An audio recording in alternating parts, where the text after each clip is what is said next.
6, 7, 6.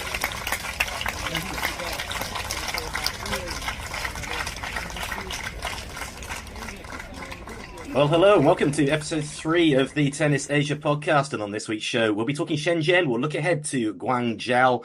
We'll talk about the rise of a potential superstar in Alex Eala, as well as Jerry Shang, Zhang Qinwen, and doubles glory for none other than Jang Su-jeong. And as it's a daytime recording today, joining me is a man who, just like Corentin Moutet, always has his coffee. It's Mr. Tennis Asia himself, Eddie McGee. Eddie, how are you? Yeah, very good, Alex, sir. It's been an interesting week of tennis. A lot to talk about. A lot of different players involved in different tournaments. Players that we'd be interested in from Asia. So, yeah. First up, I guess we're going to be talking about the recently completed Shenzhen Challenger. Yeah, the rain affected Shenzhen Challenger. I was down the road in Hong Kong for most of the week, and it was an utterly filthy week weather-wise. But they got the tournament done somehow, moving inside, moving outside, moving all around. And when it was all said and done, the form from Guangzhou held up. Yeah, that's right, because the champion in the end was Lloyd Harris, continuing his remarkable run. Yeah, so 2 tournaments in a row as champion, Guangzhou, and now Shenzhen Luohu Challenger champion. Yeah, I mean, I think for him, the tournament having many matches moved indoors really wouldn't have been bad for him, because of his serve is just really... He's had a great serve, but now it's been consistently good, and he's carried that on through this week. So that took him through to the final, and really, I mean, he's looking really in hot form now. I mean, yeah, obviously, the serve, when he's getting that, especially into the 70% range or even higher sometimes, he's going to be a really tough player to deal with, and he showed that. And it just frees him up as well with the rest of his game, because he can just be a bit more aggressive and make use of that forehand. And it's been a really good week for him. He eventually came through against James Duckworth in the final, 6-3, 6-3. Yeah, as another superb serving performance. And Duckworth really... it was good for him to get to the final. I did predict that he would get to the final. Kind of redemption for his Asia swing finally coming good at last. Yeah. But it was all about Lloyd Harris this week, and Lloyd Harris, he came through in the semi-final against Mark Lyall. I did predict maybe Lyall might get to the final last week, but he didn't quite manage it. He's probably I felt like Lyall is in a good place, but he's maybe not quite at the level yet to be getting to these finals or winning tournaments just yet. But I mean, regarding I also predicted maybe Coleman Wong every week. Yes, would maybe get to the... I said him or Duckworth to meet to get to the final. Wong didn't get past the second round. He came through against James Trotter, and then in straight sets, which is quite funny actually, because he and I remember that match, and the match point he actually slipped, but managed to get a racket on the ball and then recovered, and then Trotter played the ball into the corner, and Wong played a beautiful sliding forehand winner to win the match. So but then in the next match he played Remy Bertola of Switzerland, and he lost that match 6-4, 6-4. Bertola, a qualifier, he ended up making the the semis and lost to Duckworth. So a really good week for him, because he's coming from quite a low ranking. And then I think just the fact that the matches here were mostly moved indoors, I think it seemed to really suit Bertola. It gave him that little bit more in his serve, and he was able to make good use of that and actually run all the way to the semi-finals. So interesting tournament from that perspective. Unfortunately, Berankis. I was going to ask you, how do you pronounce his first name? So I've been reliably informed that I was saying Barrancas' first name wrong. It's not Ricardus, it's Richardus. Okay, Richardis so Berankis. Yeah. yeah, We'll set the record straight on that one. yeah. Richardus Barrancas unfortunately lost in the first round To Ferry, to wasn't it? Arthur Ferry. Yeah. And he was up a set and then fell away as the match went on, losing in three. But it's all about Lloyd Harris this week anyway. Lloyd is back now up to around 126 in the live rankings. The rankings don't update until after this week because we have a 2-week Masters event and they wait to update until after that. But that's his highest ranking since August 2022. So, I mean, the way he's playing right now, he's going to be continuing in Guangzhou, right? And he's going to be hopeful of maybe cracking that top 100 and who knows, maybe further. So, yeah, as you said, the usual suspects move on to Guangzhou now, just a couple of hours deeper into China. Max Purcell, I think, is the number one seed. And some interesting, I believe it's Lloyd is playing Coleman in the first round. Is that right? Yeah, like quite a bit of a cracking first round that is. I mean, based on form, you would certainly expect Harris to win that right now. If it was a couple of months ago, I would maybe have favoured Wang because he was making finals of, he'd made 3 Challenger finals within a couple of months. So obviously Wang maybe feeling a little bit more comfortable playing in Guangzhou is closer to home for him. It's also, I mean, another thing is Harris obviously has been playing for 2 weeks. So might he be a little bit tired in that? I personally am not sure that he will be. I mean, he's been coming through some of his matches quite quickly because, he's been untouchable on serve. So, right. I mean, interesting match. It could be a fun one, but I think Harris will still come through. Right. But will he win the title? I'm not sure. So for once, you're not picking Coleman to win the tournament. So I think we should rush out and put the mortgage on Coleman Wang to win this tournament. Then. Yeah, I'm looking at Purcell. Purcell, obviously comes in as number one seed, but he's had to come up a bit of a long journey over to Guangzhou. So because he was playing in Madrid, right? In the Masters, but I think he's realised it's time to step back into the challenger level on the hard courts where he feels comfortable. He has a match against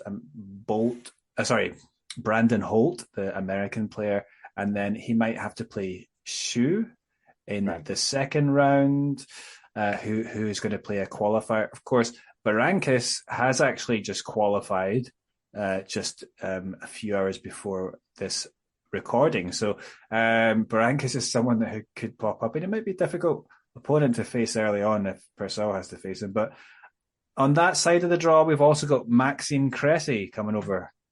Right. Which is I'm not in this one is a little bit of a interesting half. And so I mean it'd be hard not to back Harris again to reach the final, but I do think that Maxime Cressy he's potentially got a run there. He will have to play a qualifier and then play the winner of Lyell and a qualifying match. I think with Cressy with his serve, I think Lyell struggled a bit against Lloyd Harris. So, but I don't know.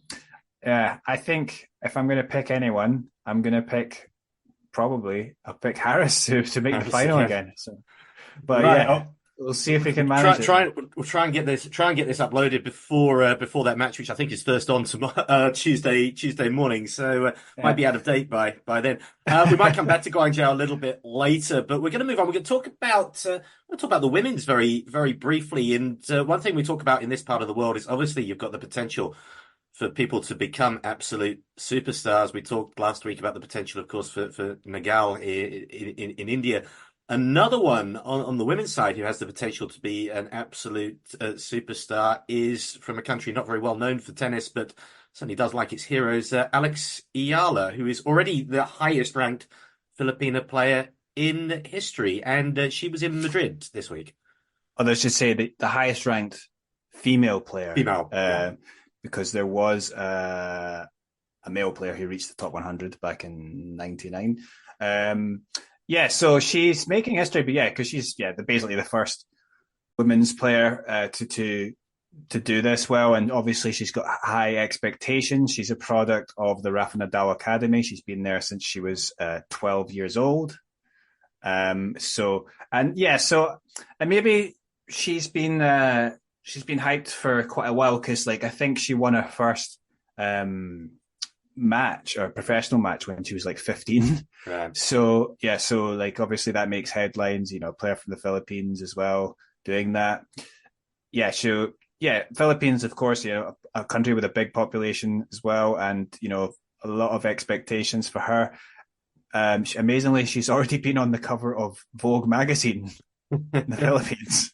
So this is the no kind pressure on her.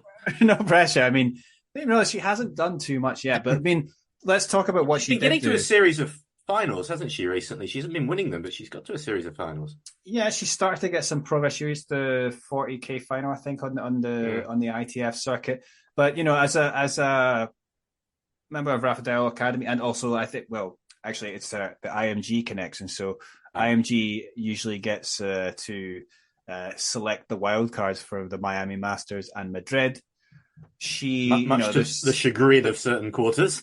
Yeah, some people don't like this too much, but I mean, this is kind of the reality with tennis tournaments. Like when we were in Busan, I mean, I think one of the wild cards I talked to Roho Young, he's a junior, but he was sponsored by Vitro, and I think he's one of theirs, so he got the wild card based on that in the tournament. Yeah. Anyway, we were going back to so she's had like wild cards in Madrid and Miami the last couple of years, but hasn't managed to get the win. But this time she got the win in the first round in Madrid, and she beat she got her first Surenko. That was her first top 50 win.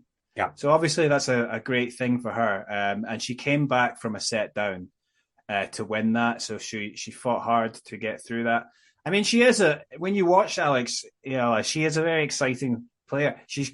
You can see that she's got a very good stroke on both the forehand and the backhand. She's a left-handed player as well. Good forehand. And she managed to get to the second round, and unfortunately she lost in that match against Sorana Cirstea, but she pushed Cirstea all the way to 3 sets, and at one point it did look as if she might actually get the match done, but it's got to be very good for her confidence to be able to compete like that against a player who was she's ranked around 30th in the world, right? Yeah. So that's maybe something for her to build on, as she knows that she can actually compete with these players. And but she's now up to around 150 in the world, right? Or thereabouts. So she's up to a new career high ranking, and so that's very good for her. Moving on. Staying in Madrid and Asian players in Madrid, Jerry Shang he was only around for 2 matches, but they were eventful ones. Yeah, so another player with a wild card. Nice. Jerry Shang. Jerry Shang, of course, is a bit more established because he's up near the top 100 now. He's also 19 years of age. Very talented player. Another lefty. A brilliant forehand. And it was being put to good use against Corentin Moutet in the first round. Amazingly, for a 3-set match, going all the way to about 4 hours in length. And Jerry Shang had to come back from behind because he lost the first set tiebreak. He won the second set 6-2, and then he won the final tiebreak, which was about, I think it was like 12-10 in that final tiebreak. So, we went on for a long time. Both players are guys maybe a little bit less consistent on their serve, but also quite capable of playing some fantastic tennis. And really, this match had it all. We even had one point where, what was it? So it looked like the point was lost for Shang, and he was at the net, and he just simply ducked and held his racket up above his head. And then amazingly, Moutet somehow managed to just smacked the ball right onto the Right racket. onto the racket. Yeah. And then as he chased it, he got to the ball, but then put it out. So amazingly, Jerry Shang won that point. But then, and I think also was it Moutet? He actually asked for some coffee during the match, and it was given to him by someone. Someone in the crowd. Someone in the crowd finally brought it up, and then they kicked out the person who brought it to him. The umpire said, "Oh, we don't provide coffee. You can't have coffee." Anyway, yeah. Is that a thing? Coffee it's not something I usually associate with playing tennis. It's not. I love coffee, but I don't drink it when I play tennis. It's not something that I would usually think that they would want to go for, but I guess it was getting a bit late and he's tired, so he felt that coffee was needed a caffeine boost. Yeah. And then in the second round, anyway, Jerry Shang gets through, and then he has to play against Alejandro Davidovich Fokina, very a good player, especially playing at home in his own country, and also on clay. He's a good clay court player. So yeah, bit of controversy though in this match because Jerry Shang lost the first set 7-5, but that was after it was at 6-5 with and Jerry Shang serving to hopefully to make it push it into a tiebreak, and he was up with advantage. So if he had won this particular point, then he would have made it into a tiebreak.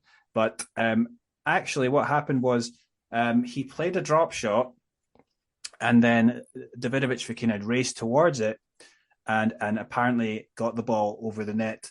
And this surprised Shang, who then, he was at the net and put the ball out because clearly, I mean, when I was watching it live, I was surprised because it looked like it was a double bounce, even though, can't necessarily completely tell easily from watching at home. But that was just my first impression. He didn't make it. And that would explain Shang's reaction to that. And then, of course, when we saw the replay, it was clearly a double bounce. And then Shang, he did complain to the umpire. He was maybe a bit more polite about it than some other players might be. Yeah. But he made the point that because the ball had topspin on it, it must have bounced. If you're getting the ball before it bounces, then it's going to be get over the net, and it's actually going to have backspin on it.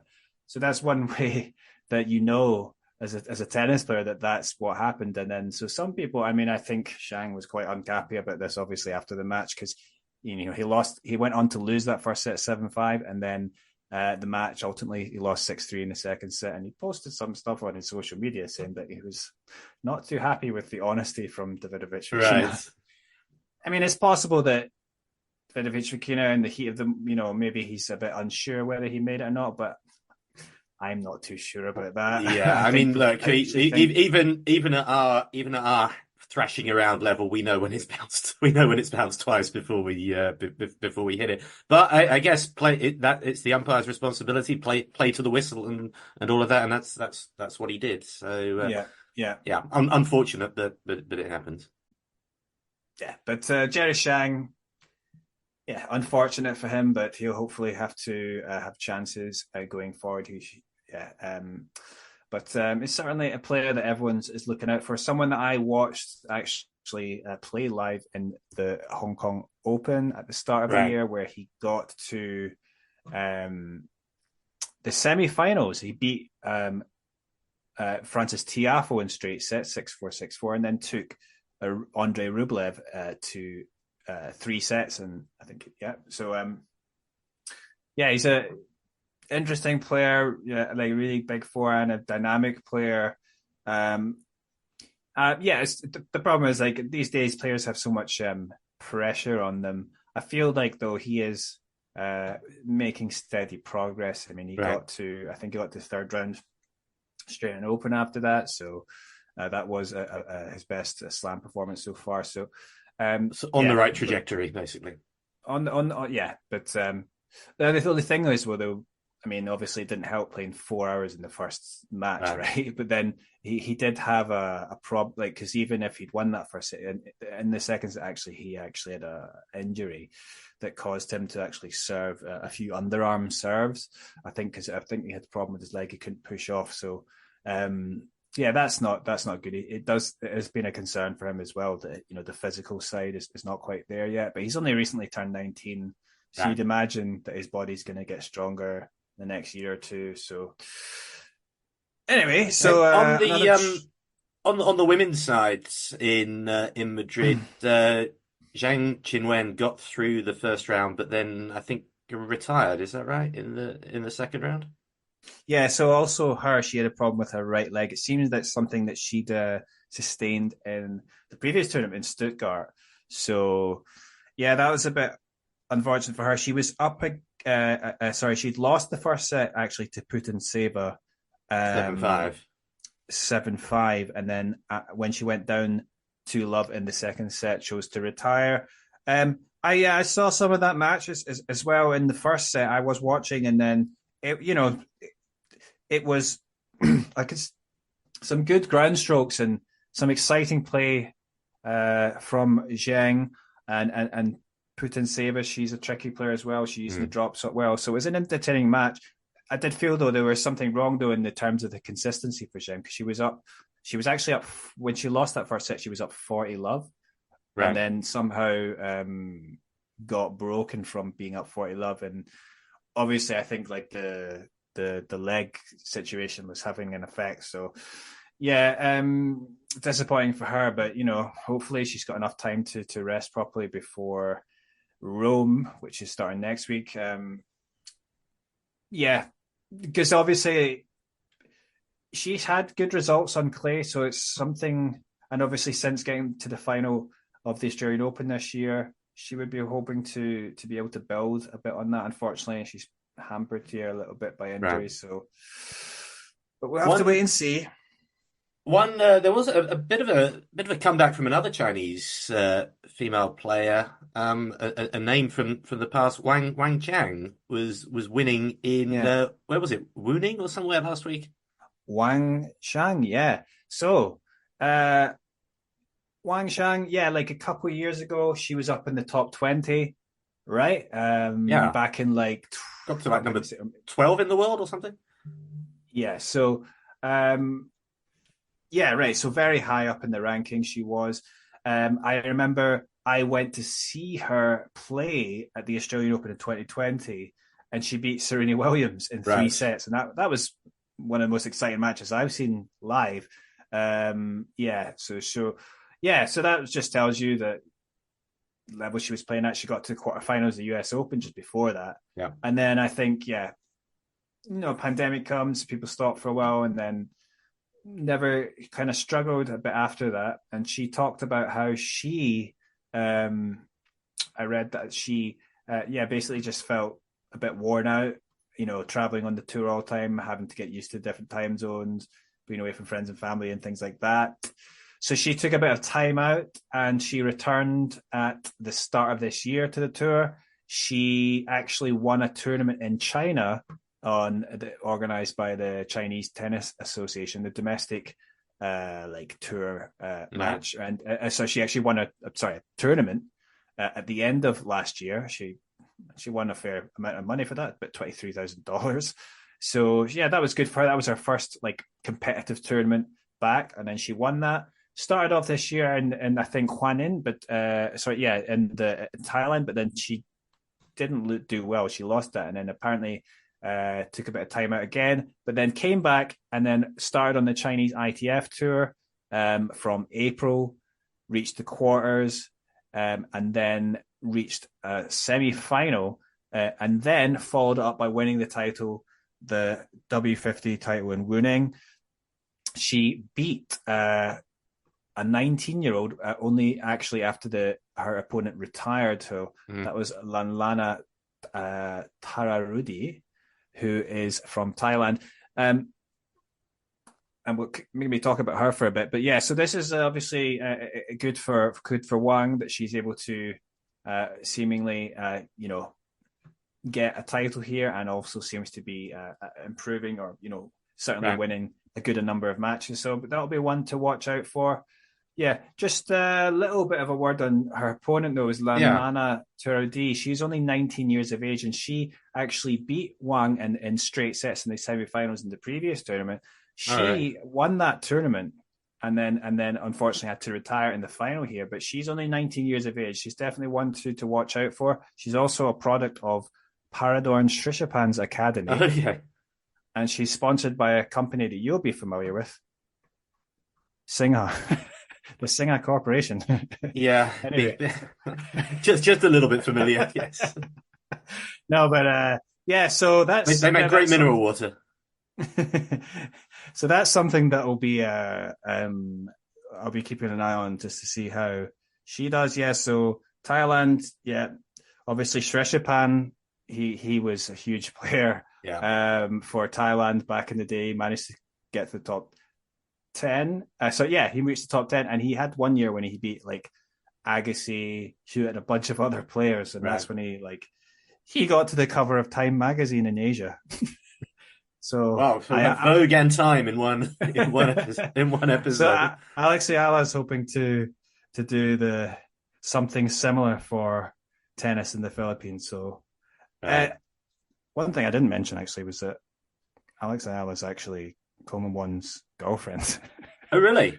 Yeah. So could be the new power couple of Tennis Asia. Who knows? Yeah. Let's see where they're going to be in the next few years. And let's talk. Speaking about power couples, we've got to talk about doubles in Japan. Mm-hmm.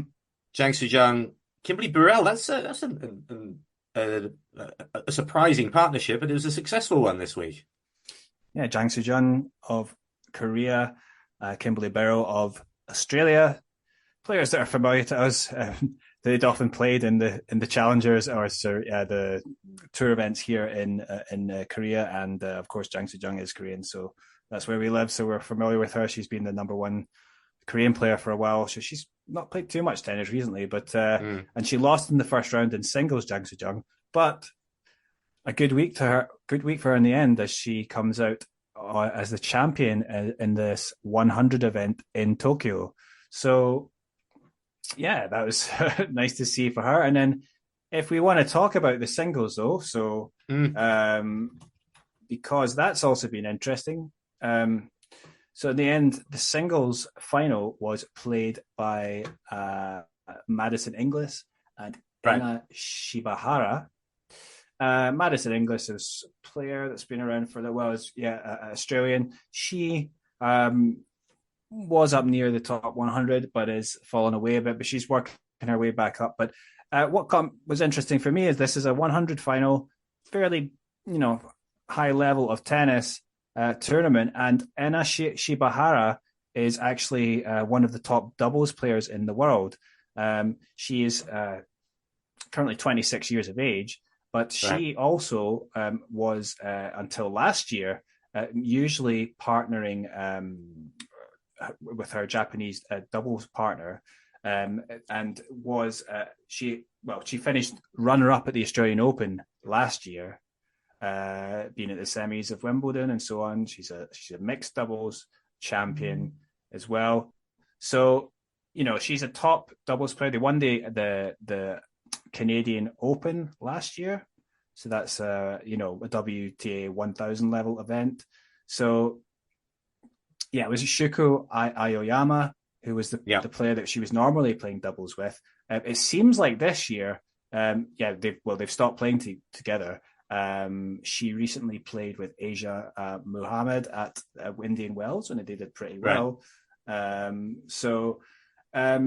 It's just interesting because it seems like now this year she has just made the decision to focus on her singles a bit. And so she's done pretty well because she reached the semi-finals the week before, and now she's got to the final. So if you look at her ranking, it's gone up quite a bit from the start of the year. She was outside like the top 500. I think now she's well inside the top 300. So it'll be Oh, interesting to wow. see how far she can go with her singles career. So yeah, and yeah, so that's another one to keep an eye on. Okay. Okay, we're running out of time already, which is quite remarkable. So I have to ask you, what's your focus going to be on over the coming week? Well, we've still got Madrid to play. Yeah, so we've Yeah, still got that to grinding finish. on this tournament. Yeah, Yeah, yeah, kind of drags on a bit, doesn't it it? Yeah, with does. these longer tournaments. Yeah, it's not. I'm not the biggest fan either. Yeah, in terms of like Asian players that are taking place, I mean, we've got well, you've still got Putin Sabers in there. Yeah. Rybakina, of course, is definitely she's still doing well. She's won her first two matches, so I fancy her to go on and make the title. Of course, we've got further tennis in the Challenger Tour and the men's in Guangzhou. Um, so yeah, I've already talked about that, but perhaps be looking at yeah, maybe Uchiyama as well. You know, Okay. he had to retire in the first round last week. I think he's got a path to making the final as well. So we'll see how he does. He's definitely one to watch out for. And other tennis, well, yeah, we've actually got another W100 in Japan in Gifu. And Right. in the first round, Ena Shibahara, she didn't have to play the qualies because she gets like a special exempt because she was in the final. In the previous tournament, she can't play the qualies, so she gets like a special spot in Right. the main draw.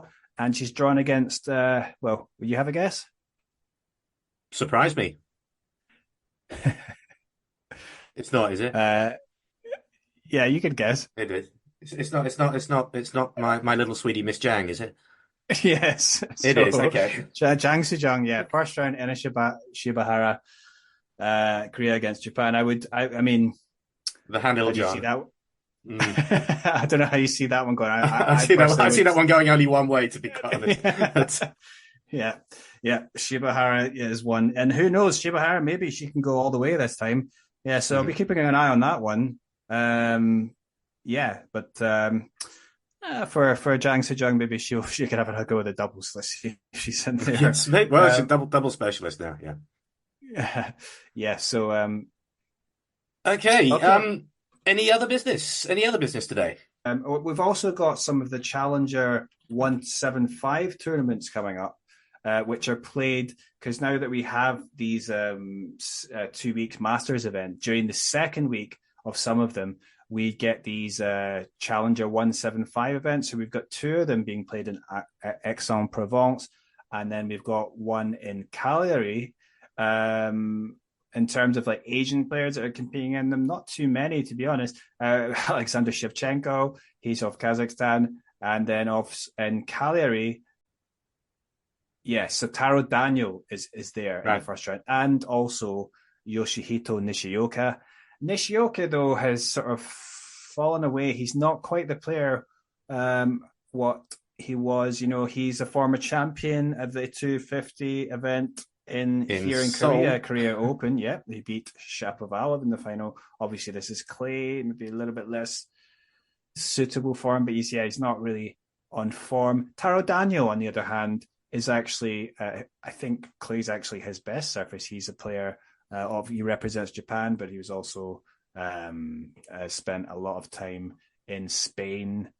He's drawn against an alternate in the first round, so maybe he's got a little bit of a chance to go in a run. But he's also got Francis Tiafoe in his section. They could meet in Right. the quarterfinals. So yeah, I mean, I'll be keeping an eye on that, see what happens. And yeah, so that's in the Okay. it's the Sardinia Open in Cagliari, Sardinia 175. Open. Yeah. Okay.